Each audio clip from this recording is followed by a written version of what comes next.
જામનગરમાં થોડા દિવસ અગાઉ એક મહિલાએ પોતાના મકાનમાં તોડફોડ કરવા અંગે તથા ₹50,000ની ખંડણી માંગવા અંગે કેટલાક શખ્સો વિરુદ્ધ સીટીબી ડિવિઝન પોલીસ સ્ટેશનમાં ફરિયાદ દાખલ કરાવી હતી। ત્યારબાદ પોલીસે દિવ્યરાજસિંહ ચૌહાણ ઉર્ફે દિવલા નામના શખ્સને ઝડપી લીધો છે। અત્રે ઉલ્લેખનીય છે કે દિવલો નામનો આ શખ્સ ખાસ કરીને પટેલ કોલોની સહિતના વિસ્તારોમાં લુખ્ખાગીરી કરવા મુદ્દે કુખ્યાત છે અને આ અગાઉ 5 વખત તેની વિરુદ્ધ પાસાની કાર્યવાહી પણ થઈ હતી। આ શખ્સની ધરપકડ બાદ આ મામલા અંગે સિટી ડીવાયએસપી જયવીરસિંહ ઝાલાએ આપેલી વિગતો પ્રસ્તુત છે।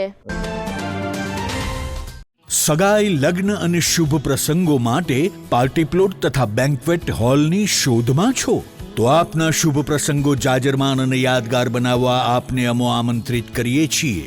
રોયલ રિસોર્ટ, આ ભવ્ય અને દિવ્ય રોયલ રિસોર્ટ કુલ 4 લાખ ચોરસ ફૂટમાં પથરાયેલું છે।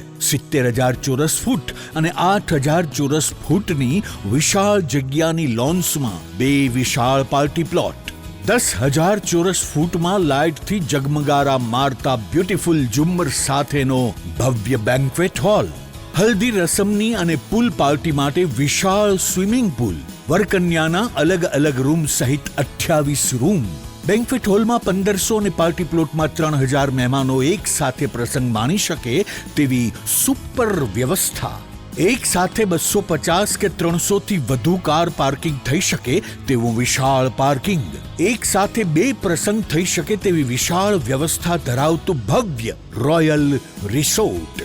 આપના પ્રસંગને દીપાવવા અને યાદગાર બનાવવા માટે આજે જ મુલાકાત લો। રોયલ રિસોર્ટ, ખીજડીયા બાયપાસ ચોકડી, રાજકોટ હાઈવે, જામનગર। મોબાઈલ 85 111 71 201। જામનગર ગત 11 ઓગસ્ટ તારીખના રોજ સિટી બી ડિવિઝન પોલીસ સ્ટેશનમાં એક મહિલા ફરિયાદી દ્વારા ફરિયાદ આપવામાં આવેલી હતી, જેમાં અલગ અલગ 4 આરોપીઓ વિરુદ્ધ તેમને ઘરે આવી ઘરમાં તોડફોડ કરી, એમના ડરાવી ધમકાવી અને મકાન ખાલી કરવા બાબતની ધમકીઓ આપી અને એમની પાસેથી 50,000 રૂપિયાની માગણી કરવાની એક્સટોર્શનની ફરિયાદ દાખલ કરવામાં આવેલી હતી।